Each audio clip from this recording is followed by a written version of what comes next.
Assalamualaikum warahmatullahi wabarakatuh. Halo teman-teman, bagaimana kabarnya?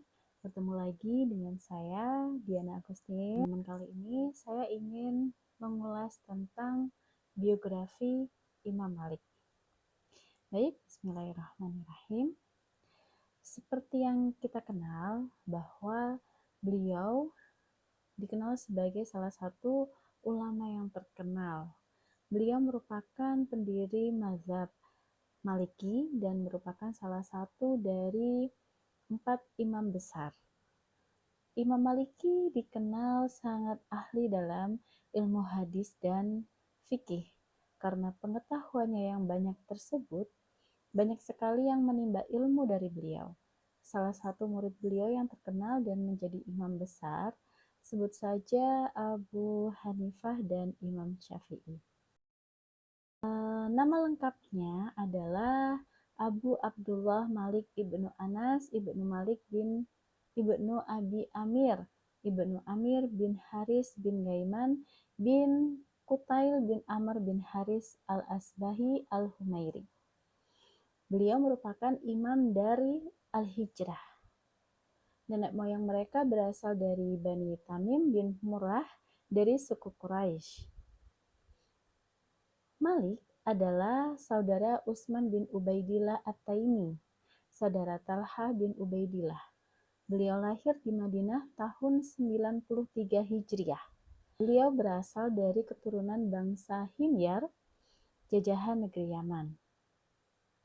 Ayah Imam Malik adalah Anas ibnu Malik ibnu Abi Amir ibnu Abi Al-Haris ibnu Sa'ad ibnu Auf ibnu Adi ibnu Malik ibnu Jazid, dan ibunya bernama Siti Aliyah binti Syuraik ibnu Abdurrahman ibnu Syuraik al-Azdiyah.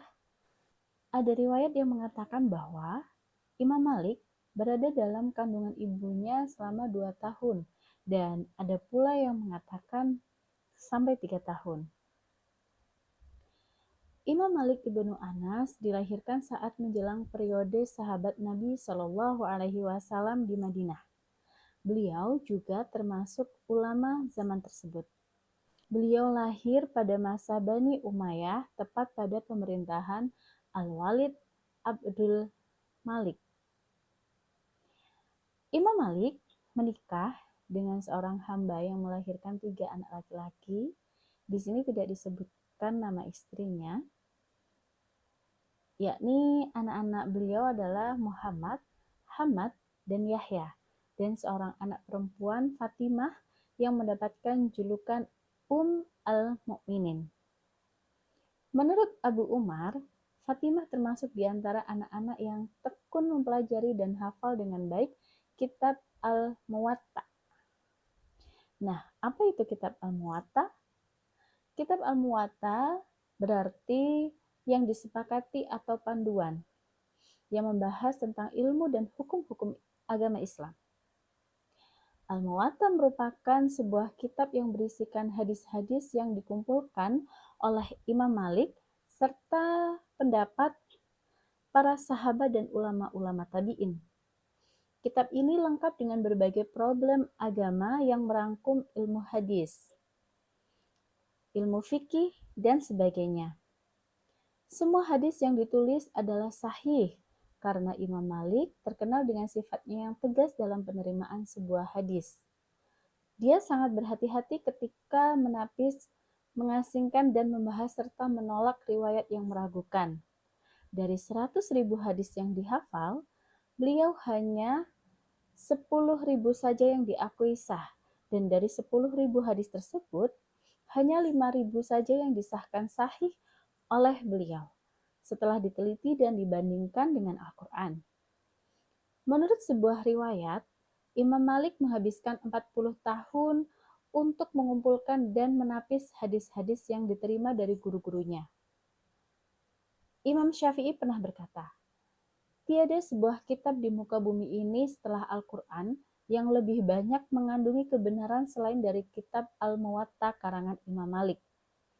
Inilah karangan para ulama mu'aqaddimin.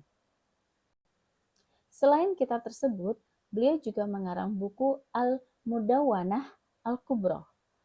Masya Allah, sungguh luar biasa karya beliau.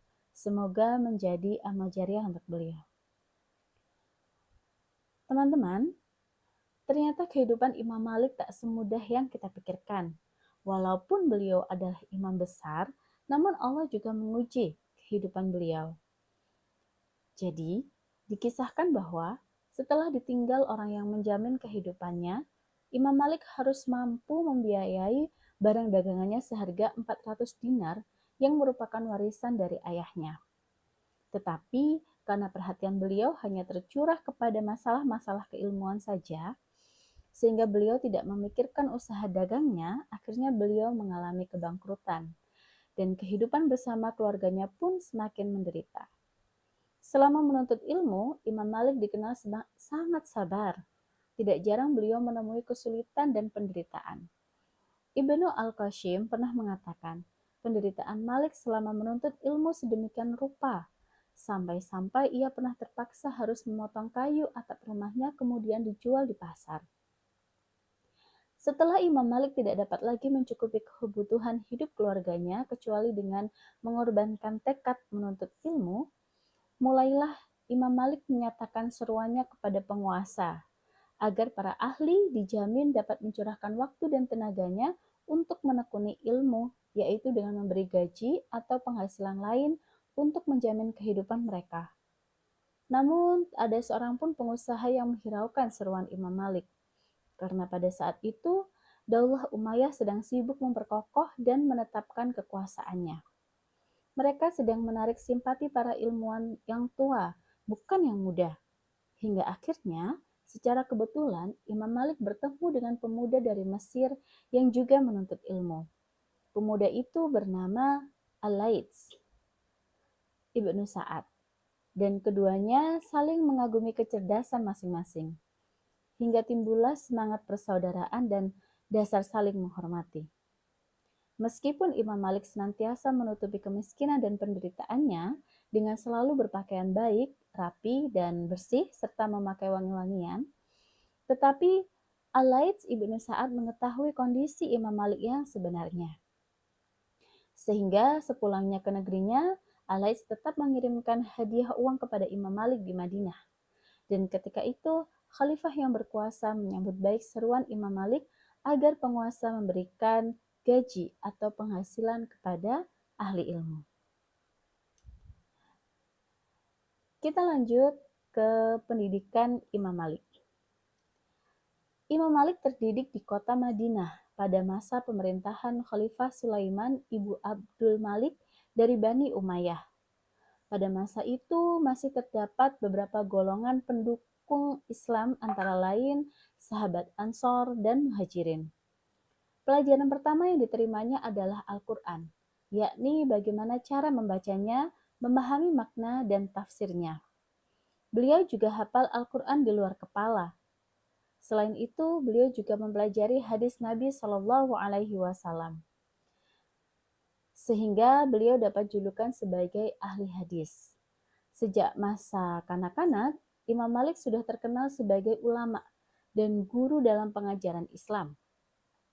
Kakeknya yang senama dengannya merupakan ulama hadis yang terkenal dan dipandang sebagai perawi hadis yang hidup sampai Imam Malik berusia 10 tahun. Dan pada saat itu pun Imam Malik sudah mulai bersekolah dan hingga dewasa beliau terus menuntut ilmu.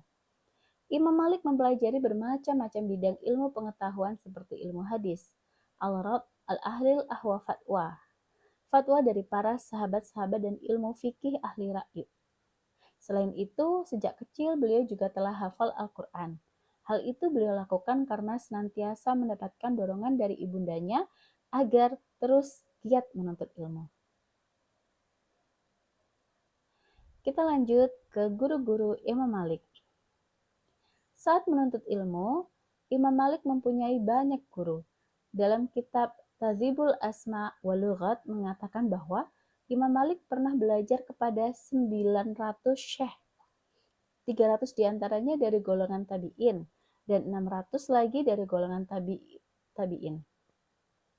Guru-guru Imam Malik adalah orang-orang yang dia pilih dan pilihan imam, didasarkan kepada ketaatannya beragama.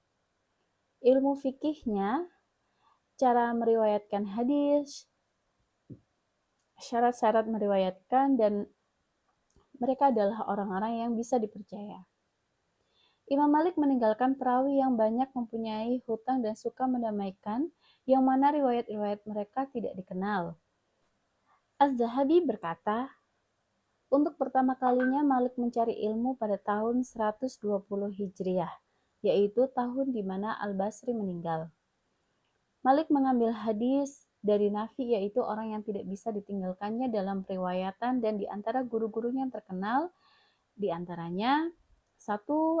Abu Radih Nafi bin Abdurrahman, 2. Nafi, 3. Rabi'ah bin Abdurrahman, 4. Muhammad bin Yahya al-Ansari. Sedangkan guru-guru beliau yang lain adalah Ja'far as-Sadiq, Abu Hazim Salmah bin Nidar, Hisham bin Urwah, Yahya bin Sa'id, dan lain-lain. Selanjutnya, kita akan bahas mengenai murid-murid Imam Malik. Imam Malik mempunyai banyak sekali murid yang terdiri dari para ulama. Qadi Iyad menyebutkan bahwa lebih dari 1.000 orang ulama terkenal yang menjadi murid Imam Malik.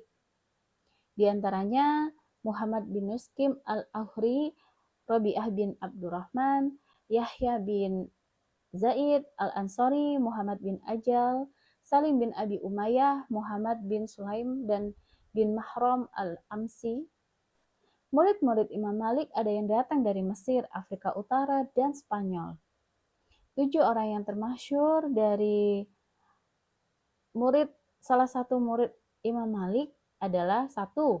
Abu Abdullah, 2. Abu Muhammad, 3. Ashab bin Abdul Aziz Al-Qaisi, 4. Muhammad Abdullah bin Abdul Hakam, 5. Asbagh ibnul Fajr al-Umawi, 6. Muhammad bin Abdullah ibnu Hakam, 7. Muhammad bin Ibrahim al-Askandari bin Ziyad, yang terkenal dengan Ibnul Mawas. Baik, selanjutnya kita akan membahas mengenai wafatnya Imam Malik. Dikutip dari laman Wikipedia mengenai biografi Imam Malik, disebutkan bahwa menjelang wafatnya selama 7 tahun ia tidak pernah lagi mengunjungi Masjid Nabawi karena masalah penyakitnya. Tak lama setelah itu, ulama besar ini akhirnya menghembuskan nafas terakhirnya pada tanggal 10 Rabiul Awal atau 179 Hijriah atau tahun 795 Masehi di hari Rabu. Pengaruhnya yang sangat besar di Madinah membuat ribuan orang melayat memberikan penghormatan yang terakhir. Bahkan gubernur Madinah saat itu, yakni Abdullah bin Muhammad bin Ibrahim al-Hashimi, menjadi imam saat menyolati jenazahnya. Imam Malik kemudian dimakamkan di pemakaman Baqi di Madinah. Seluruh murid-muridnya bahkan turut mengantarnya hingga ke tempat peristirahatan terakhirnya.